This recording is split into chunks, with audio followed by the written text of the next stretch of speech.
ça va pour ça respect. D'accord. Si quoi yo, na mona mon dirait zaka mani kenda mona rakena linga kai mingi. Parce que ya mona mo za faiblesse ya kei. Eza faiblesse c'est ça linga ke minga. C'est pas ya lobi que soki ya kei ya longwe film na film na koya. Na bien. Na aussi. Est-ce que bino ko ba film na film boye ba ko na mani ke. Film na film eza ken piano ken tanga banda film na film banda na mani ke te. Ko finga ken piano za zoba o takate. Oyebi ko ba français te na ko silisa yo. Ngai. Yebi sûr que Maniki batala qui est pour ton sol ba français qui Maniki batala kaye par rapport à makambo ya ko sala et ça qui important pour na bato belé batala yi mais ça pour na français te bi mo lo bakeno film na film ndeza na ken na banda na vabi pete abanda pena Maniki te ninga ni lo rashu et zala qui déjà na vakum nango batala te barata bazate c'est la nova obi numéro 1 année Hollandi innocent c'est impolite innocent c'est impoli innocent c'est impoli nga karmel odom na lobi oza impoli très impoli afinga yo ndenga ofinga fali wana rebo atina na barbecue faire rigola vie la ngai faire rigola mutazo bina sino kilote akoti so na katikati ya boya ba face aso bina yoso mona nana ke tope bile bosaka na mwa sana madame ateli makabo ça simple tanga tu telemi o senti que madame ngi tout droit acha maquillage te yo moni asale mission tele alobi fali na fili yo mona bona finga yo zela bona finga yo no tanga bonga te zela zas comprendre ça no 40 ans ndo finga fala no bengene tanti fali ando finga fa bugasi mchopi akoma lolo hérité bien que pourquoi pesa hérité kombo mobo attends c'est là kombongo so kimanga tondo bandeni ke wana esa fali wana esa fabrikas wana esa koko voilà wera koko siko batala te barata ça l'émission on comprend ce qu'on peut mettre mais na mona ka ko beba na ken na mona loko ko beba nsanga na ken depo ba betanga ba désir ya ndenge na ndenge kino bo mona ka na conserva ngoka parce que nzana poso zana bango na nga ko convaincre batu te ke non za bien pour na poso mo kina sali ngati on comprend donc yo mo pour mona ke na za bien yo mo faut aux opportunités pour ça pour nga pour ça permet na facilité même le niveau ba fille même le niveau ba garçon awa na bwanga officiel et pas il y a des bora bwanga voici qui toko pembe ta yevanda ako pesa ntango na mayele belé ofandi oyoki mwasi beauté mais mutu et fanda mayele ako panda ntango ako sala ke o maîtriser culture politique que on se divertir qui toko batala te barata. Et voilà, bonjour, bonsoir à tous les abonnés de Bwanga Officiel TV, bonjour, bonsoir à tous les internautes du monde entier. Très heureuse de savoir que vous êtes nombreux devant vos postes téléviseurs pour suivre cette très belle émission qui est présentée par la vôtre de Bwanga Kande Boyebiso Lobaka Papa Mate Toyo Kasoyi Marambezali. En tout cas, c'est-à-dire par rapport aussi à l'actualité. Je suis avec mon invité, de te remettre un peu par rapport à la musique, pourquoi pas, parce que le lot la musique, la musique, parce que musique, tout va musicien, la musique, to batek rappel image ya mboka na biso voilà pourquoi to lobela kanduli na biso et aussi to koloba par rapport à polémique qui se passe qu'est-ce qui se passe entre Ken Piana et Maniki. Donc aujourd'hui je suis avec Malika Mania hein? Donc avec yende to meka un peu ko solo la Malika mwana ya Ken Piana Malika Mania na kati na fimbu et puis mbulu yeke Pito pale lo ba webo Ken Piana qu'est-ce qui se passe ton mec un peu ko sola ngai na invité na Mania Malika. Merci à Papi Tcheli les potentiels qui nous suit depuis Montréal. Merci à le seul patron suisse mon papa bisous beleza le seul patron suisse na sekito na tangi ko ma Papi Tcheli pour la yebi muto na zale a niveau qui na ngai.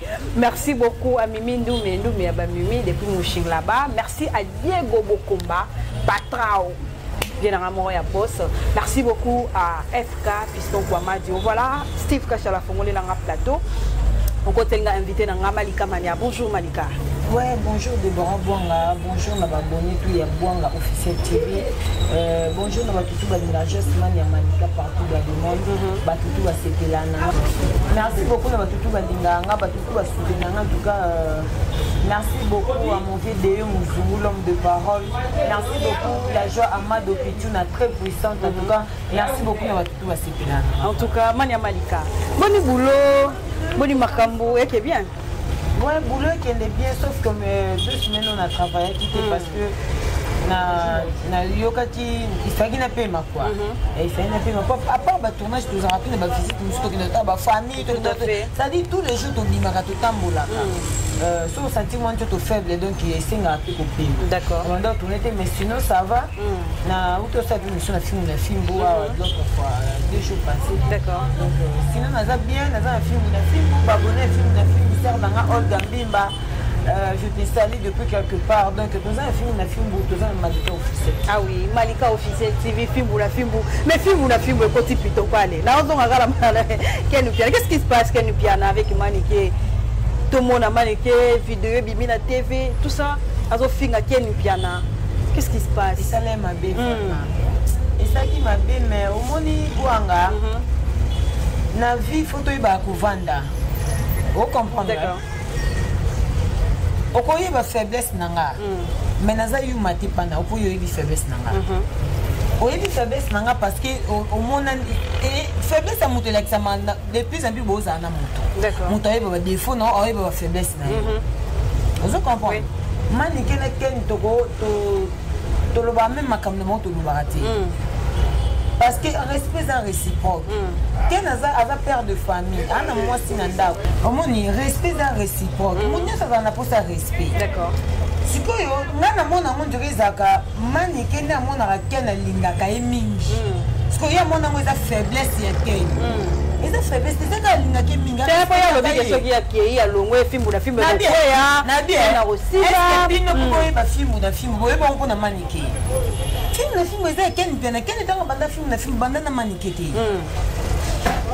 exact oh ya sala kawana parce que manike pas yamba ba musicien te ayamba ba invité te oh ya sala kawana ils rendent important pas ken parce que oh ya sala kana chaque monsieur peut cause on peut important te parce que tellement c'est important pas ken yango ken na garde rayer mais c'est que ça la musala ko likabatu sur bazana mutu na mutu na place na se place na film OK nga na rôle na nga le rachat un rôle na ye Valdez un rôle na ye Maniki pas un rôle na ye mais le but c'est que Maniki a spécial ce qui peut Ken Piana a se sacrifier rapport na ye parce que na ye biso na dans le moment devant caméra d'accord oh man oh Ken a ça la pour na Maniki a ça la pour na biso te OK surtout biso ba fille le rachat na nani oh comprends na yoka pasi non lo bango lelo na émission non na yoka pasi na kenda Luanda ata na ba fête na zela le rachat benga te non nazo que parce que le rachat yeba di pananga te nazo que le koti que la maman biloko to bana et vous dites na compte film na film et ça la maté OK mais par rapport au yoka ta mususu ken a pesa que $100 à ta provision na pesa maniqué non et ça m'a plusieurs fois oh ken a ça la pour na maniqué jamais na cause moto na zui taxi na que ken na benga na ken na ebisi te que yim to futa mais manika ça la ata yibi position kente ken de fois que kuta ki bwana mbongo na maboko te tam super bazui moto la uti na so wa ba yibo tam so moto ka moto tam so futa 8,000 au mona on a bolingo na ekaka non lo bate pona soki ni on peut ça exemple mais au moins fait qu'elle tombe sur côté monté ah tombe sur ça va zena que le tombe ça qui pas moi c'est le jeu à PC et ça ka pour linga kai beaux ensemble OK et na bolingo monsieur ça ko candidat na kraka yote na ça na poste to kabona ka te to ça ka bien to ça ka bien vous comprenez ce que maman ni que ba étape ni si ba leka ya to ça ka vous la pied italiété vous habitez italiété Notre voice, il y a copine, moi, quand elle est dans le soir que je salue. Alors, tu dis, la vie, man, il y a maniqué ma casse. Mais dans le monde, il y a un mot, il y a la langage de l'habitude de la zonga zonga. Vous comprenez? Et puis, dans le monde, il y a une compréhension et tout. C'est-à-dire, il y a un bateau qui va découvrir qu'il y a une vidéo, on va découvrir qu'il y a ça. On a maniqué, il n'y a même pas quoi. Faut passer comme bon on a yo bino za ba chaîne ba biso to ba chaîne ba patron malgré tam songa na comme ne étape na bino mais vous y bitam super YouTube bon le canareta ah oui et puis normalement ça ba foot il faut poser la banque bongo manika ko so bongo et pas ken tam sur salaire té comme ça les lipe bien ka boké na moi $20 à payer d'accord ça dit attends je sortais na ba âge moko ba monika za déjà pe mukolo ozo ka biso peut-être toi ba jeune fille toujours na mo ba biso ba s'occuper na biso peut-être que on comprend no ba calcul on a ken za la muta mayeli OK Oh, comment? Donc, il y a un tournage, vous te vendez, vous te serez trouvé, puis ce n'est pas ça, plus ça manque transport, mais comme si tu nous sois. Oh, comprends? C'est-à-dire, moi, par exemple, les ébélés. Ok. Mais réaction est maniquée. Mais au finga qui a un piano, ça zoba, on t'a raté. Vous avez vu qu'on va français, t'es dans le style isayo. Mais il est sûr que maniqué batala qui est un peu comme ça, on va français. Maniqué batala kaye par rapport à Makambo et à Kosala. Et ça est important pour nous battre belé batala. Mais ça pour nous français, tu dis mais le bacano, film on a film on est dans quel abandonne va dire peut-être, abandonne peut-être maniqué t'es ni la ni l'orachou. Et Zala qui déjà n'a pas comme nous. D'accord. Vous comprenez? Biso net pour compléter mais tout ça va poster mi thème va fanatique il y a film on a film. C'est-à-dire film on a film on a fanatique au bakabola que va dire mutunanga, manika mutunanga, tout le monde a va commenter. Vous comprenez? Voilà. Donc eza na mote que manika za danger na film on a film te eza ka kolinga mutu. Nazala na mutu yo. Mais tout le monde qui a ni piano pesi abimisi lettre mo que non longoli maniqué azonga susute. Allez, écoute, tu une émission à regretter, réaction à maniquer, façon à lober la pied, façon à humilier, à filmer même, à salir la vidéo. Tobo était entre parenthèses, mazon on a ou pas été bisoté. Problème n'a biso, ils n'ont pas respecté la bateau, bateau la biso. Bateau fanatique qui va bazo baté. Bah moi on a vu nos arabes secs. Yango moi na ibisio, makambo auto wele la na YouTube. Non to loba vérité na moté. Non to loba té. Pourquoi tu le battu? Parce que tu as sous et ça fait l'eau et a gaffe mon kiliko yokati. Ah oui. Yango tu as ngana to kaboni to za sute to lo parano ba vérité ma to kaboni date. Parce que ken ndaza on a article lo ba mabe ya kente. So il y a maniquete mais ceux qui vont voir une vidéo na tia aye pas à se permettre que lo ba ke. So tu me ba drogue na ko sama kababoui. Peut-être na ça quand amun que eleki. Na ko mela suka. Je comprends. Voilà. Mais je pense pas qu'elle n'a pas aussi maman ni qu'elle a. Et ça n'a moto mon côté à yebi maniqué na YouTube au collègue à Ken Piana. Tout le monde n'a ni Mike Lokamba na complexe non parce que Mike Lokamba complexe à chaîne n'abisso. Même n'abisso va travailler au tout. Oh, tu vois. Mais je te dis, quand il s'est au kataté. Eh, Mike Lokamba complexe à film on a film ou à complexe à Ken Piana. Même n'abisso va travailler. Bref, on est donc maniqué va bébé na Ken pour le bosso. Azoka maniqué. Est-ce que va vendre? Mais biso que un montalier bi collègue koyeba maniqué na YouTube azati. D'accord. Ça dit maniqué attaqué. Je pense que le temps sur na base jour peut-être le temps sur ça regretter. T'es ma bien à la chaîne na comme monétiser, Ken Piana za jaloux, ça na Ken Piana cause là. Le lot avant le moment exemple moi ni qui pas comprendre. Ken Piana à cause de jaloux, tu veux pourquoi? Pourquoi? Biso to ça la chaîne na biso pour na Ken Piana. Et puis la chaîne na biso des ana yem talandela ngo. La chaîne na biso des ana yem donc c'est à cause de jalousie. Niveau de sola na Ken biso to na la chaîne na biso. Peut-être que salaire na autant souper ça la besoin na ngani so. Mais je pense que salaire na biso oyo au bando plus c'est biso pour te foutre à caméraman na chaîne na biso. D'accord. Et kenda bien. Ça dit boss moi là. Ce que tu as calculé comme bon autant que dans le tournage, tous les jours, à ça, il y a des dépenses pour les bisous.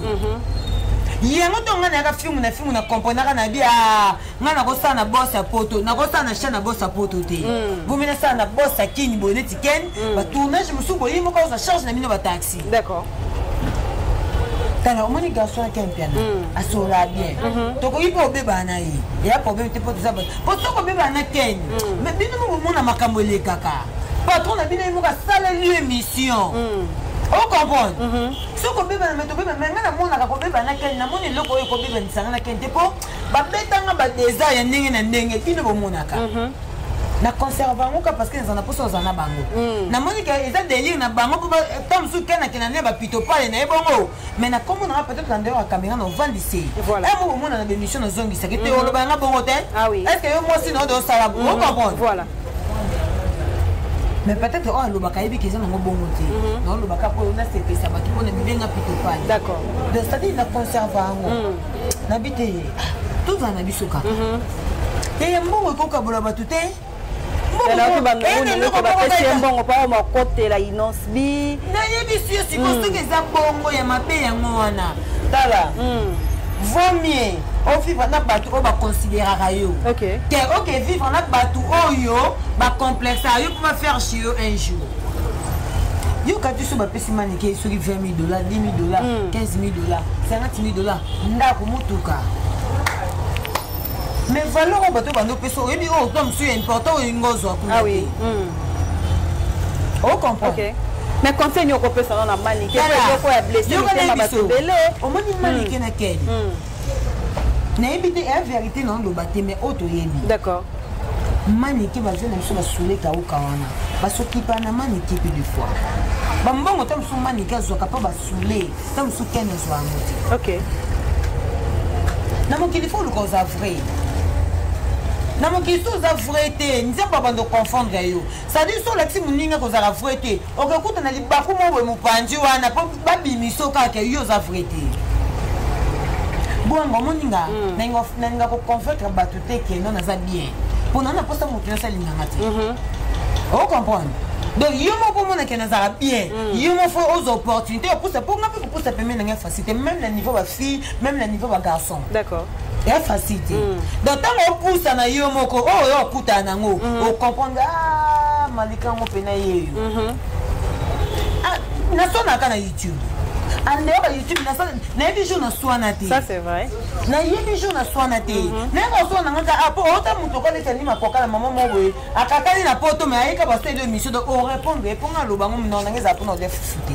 Donc ça dit so na le fufu na lembi et comme na posa na loba, no yo sa ba compte rendre na bateau yo ba ya ko sa na compte rendre. Voilà. Vous comprenez quoi? Donc ça dit na pesi par exemple na pour on l'axe que non. Na question tout les que ne va pas convaincre manique tout. Na mon qu'il faut une cause vrai. Qui vrai foot à ta. Ah ouais. Ce qui le qui faut foot à rater. Gwanga na za ko fait vanter té. Ngai na somba ilamba na kisasa té. J'ai une copine Magali et Kamba. Fille à la lèvre électrique à Place Hazard. Chaque mardi, colis au terme, qui attend les papas moi comme on a tiré. D'accord. Mais chaque semaine, il faut y aller.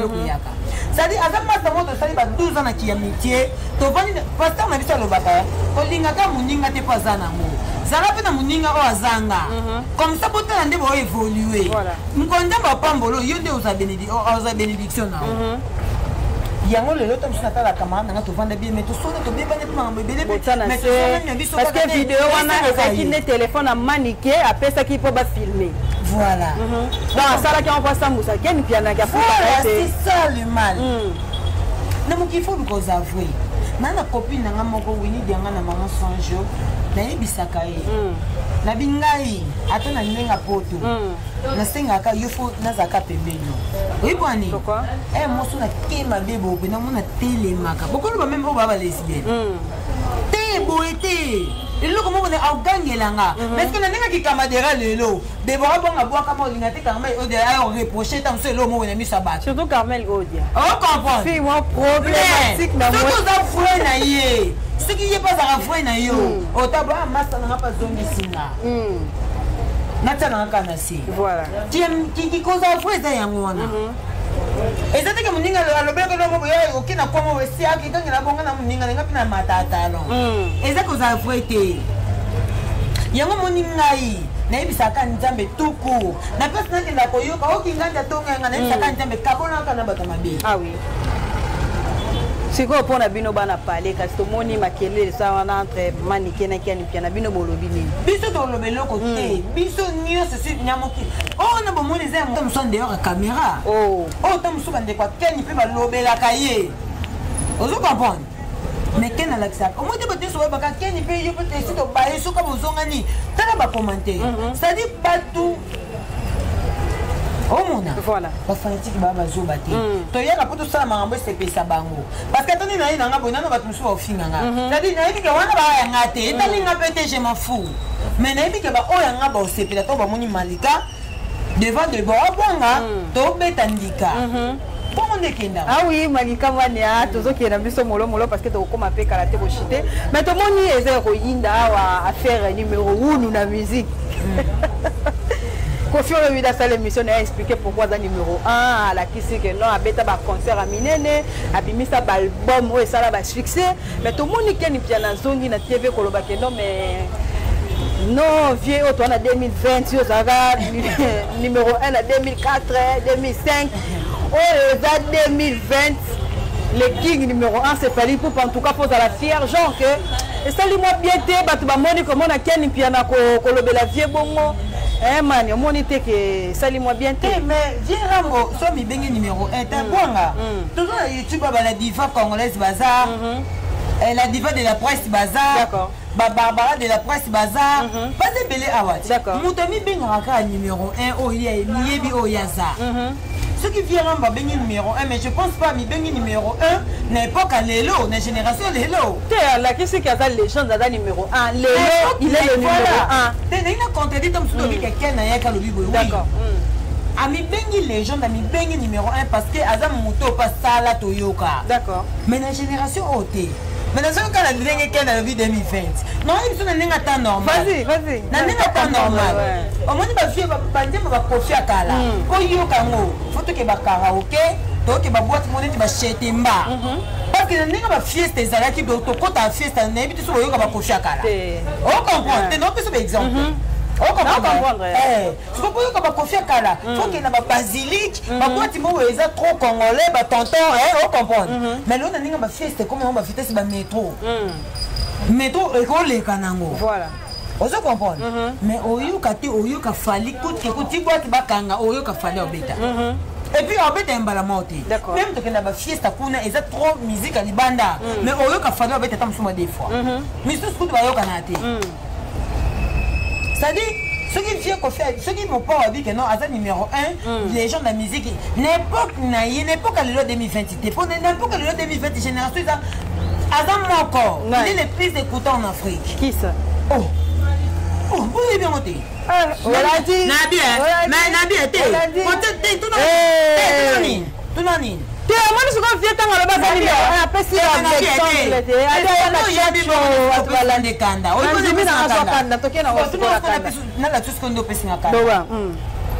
moins, il va ministrer de Bazana. Si tu as vu de lancer des filles, ta musique a réuni à Miss Abeta, Beta Bolimota, Beta Beta. Invitez-moi, ça va l'Obanine. On comprend. Numéro 1, ceux qui vont ministrer au bazar, dans la scène des filles, va mettre musique à réuni à Miss sans bêtises, sans bolingo. Mazate. Obi numéro 1 année. Hollandi. Innocent, c'est impolite. Innocent, c'est impoli. Innocent, c'est impoli. Nga Carmen Odom Nolbi, c'est impoli, très impoli. Afingayo. Ndenge ofinga Fally wana yo moni asale mission tele alobi Fally na fili yo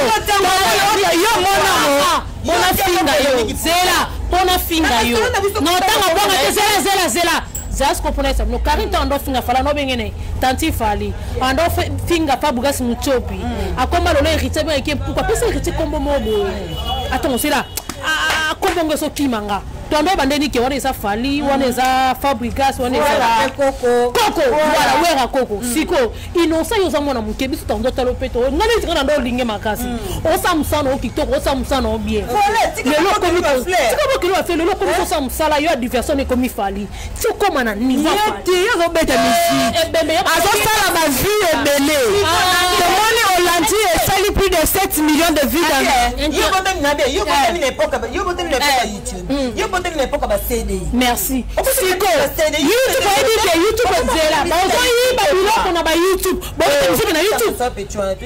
Zela, on a kana bakolo bete masolo na YouTube. YouTube ba yiba ba nombre de vie. On moni Innocent. On sala musano kito, sala kwa gezma wete. On sala musala kito. Merci. Limnani parole Zela, manika Zela parole. On moni gezma wete. Asa respect ba nyonso ba opesi ba chance. Yo po Samson kito. Yo mutayembela batu kisimbi. Ozana ba million. Vite ka bila ka poa. Nga yo siko Zela na fingi génération na ba génération. Génération bango. On moni ba finga na Innocent. Zela, guess ba finga na Innocent. Zela no ngala loba puna kende guess ba finga na Innocent pour ça bango na ba na série. Siko na yemo na Fally ni sibiso to ngala loba ki yango. Ngana epo no soutenir ba misa mboko la miso muto ko meka no kena e. Innocent samsa malamu. Mais soko komi ko meka na ba oya likolo. Ngala je me hérité ndo comprendre. Ah mais comment tu connais ça là on peut en Fally. Mais la vie que bata Fally que bazali ba hotel ba kela il peut pas on aime poli. Soko ba je ça là na Fally. Je comme meka hérité atana bego la pour hérité que tu viens na héritier ça pesa que félicitations na Hollandi héritier tu te na innocent tout le nini bilo ba pesa merci Zela commentaire au sol voilà eza biloko ya ba pesa lengi bilo moi ya ba pesa lengi yo ka héritier so sepela ndenge ye innocent azo manquer bonjour tu peux dire ça quoi problème naza a pesa ngande kanala linga ke mingo comme chrétien fali boye et c'est fallait ça muninga na ye fali akoza na mwasi le kwa madame le kwa na ketchup nani ye innocent akoza na mwasi madame le kwa na ketchup ni nani ah bon rebo ça madame rebo kutu na barbecue ya rebo oyembaka bien oza makamno so bien mais rebo biloko zo sali yo selo ko ba star américain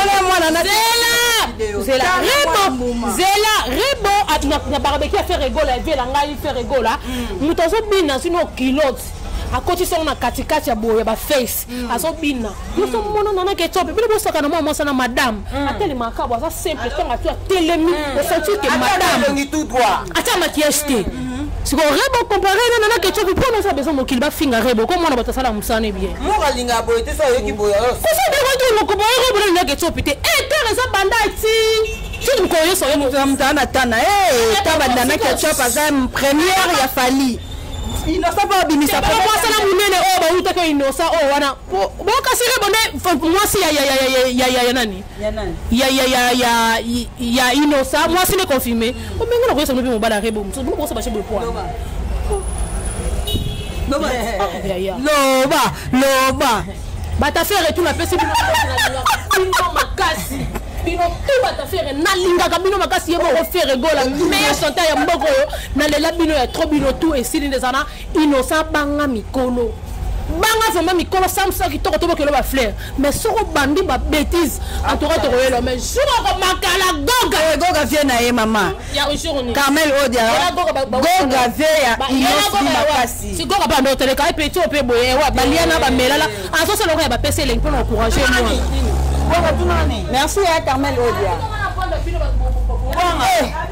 la fille à papa en tout cas ena batu musu balobela ngata mususu ngata mbola na mutafinga batu netu noa afinga batu beli ngata mbola na pour dire que il accepte que na lobela amour ate na lobela amour mais ena mutu mususu ana délire na ye na lobela papa ndo bi ke wata puis vient voilà et le but est que wata so ka puis vient etam so lobela kai mais siko yé à mon attaque non pour vivre la musique il faut toucher plafond vous comprenez on a bête le numéro 1 au lobby l'attend lelo la 2020 on a mis toi à 16h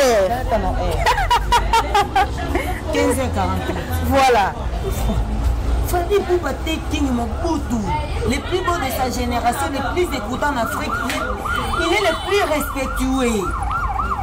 Bon faire terre. Tu peux dire ma soeur Ferré, tu peux dire ma soeur Fali. D'accord. Tu peux dire ma soeur Fali. Papi Kakol. Tu comprends, hein? Tu peux dire l'eau na combo nango. Donc ça dit, tout comparatif. Et nous voulons soit comparatif. Tela, bonga. Carmel on tourne maman. N'est-ce pas auto ça? Prochainement comme maman maman bongoté. Et nous voulons soit comparatif bonga. Mais faut on dire me rappeler que non bah tu vas me faire ça la bien. Quand je dans c'est pas ça la boulot très bien. On dit ma ça bouche B. Oh, ce que ça bouche B. Laisse bien affiler. Voilà. Bien affiler ba yo kakete. Ah oui hein. Bayoka kete ana bagarre na leader ya génération na nani wana te méthode que polémique ça bien c'est na ibato d'accord génération na dans normal vous comprenez voilà ba vie regarder miss ba man de chante bazalana ba vie bele ba question banani ba respect bizaki entre bango numéro 1 comme maman Carmel Odia dans la fille comme continue à mal Malika Mania toko mabiso na suka tout le monde peut flash faire rigolo la kalaté à harmonie tout le monde flash moi mon pied déjà extrêmement un clip donc et moi que ma camboisa message ni okolo ba pona ba fanatique tout ya faire rigolo et puis pour la partout tout balinga la musique congolaise na biso poto kabwa d'accord opinion na fait correct et puis fait positif est-ce que c'est négatif mais tu sens déjà go garder na ba studio bon ba image mo to mona suka na suka vaut mieux tard que jamais éviter go gâteau to ya tembe voilà la poule gras ça dit joyeux anniversaire à toi l'artiste est musicien un artiste élégant éviter Watanabe joyeux anniversaire à toi go gâteau c'est la retour na yo c'est la retour na yo en tout cas to rozala wana na aéroport to yamba yo pe ne to yamba pe les FV7 to za na aéroport ah ça le 7 hein le 7 septembre les 13 pour na Charles Clay d'accord to hier pour soutenir ma musicien mais où va ça Pauline to soutenir bangoté merci beaucoup ah oui merci beaucoup Mania Malika mot de la fin ba dédicace pour ton papa nous présenter ma condoléance na famille Litanda famille Litanda Mobimba nayebi famille wana pona sœur nanga Betty Elino d'accord azaki pe masa ya Olivier Litanda donc nayebi famille wana pona sœur nanga nous avons présenté ma condoléance pour les nana ba obazo en tout cas ceux qui n'ont pas Facebook qui n'ont pas photo Litanda n'ont yoka pasi d'accord en tout cas je suis de cœur avec vous famille Litanda Nancy Litanda Vincent Zachary Litanda. Donc en tout cas, je suis de cœur avec la famille. C'est on a la joie Amado Pitune très puissante. Mon fait Igending à $20 rouge. Mon thème a andi mon dit sur la brésilienne.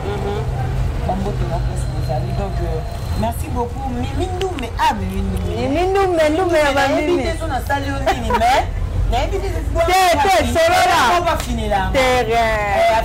anniversaire à Papi Télé autour de Kawa. Joyeux anniversaire, faut me tard que jamais. Afina qui n'a la famille sacrée. Papi Papi Télé. La personne on dit merci. On met la champagne pour ne dire merci. Papi Télé, encore une fois joyeux anniversaire. Mimindou mes sœurs n'ont invité. Nous sommes le 6 n'a invité Benjamin. Bon sur la canne à boire à les habiller. Voilà. Merci beaucoup à toi aussi, Déborah. Merci Malika. Merci beaucoup. Merci. On est arrivé à la fin de notre émission. Merci à tout le monde qui était branché en train de suivre. Merci. Grâce à mon star, bonne guérison à toi. Voilà, grâce à mon passeport. Vraiment. Comme on est mis dans ta vidéo, et la famille Bino. Merci beaucoup. Merci à Carmel Odia. Merci à Odile Manzaka, moi Zambé, Élysée Bokota Kota, Skento Mola Lokolo.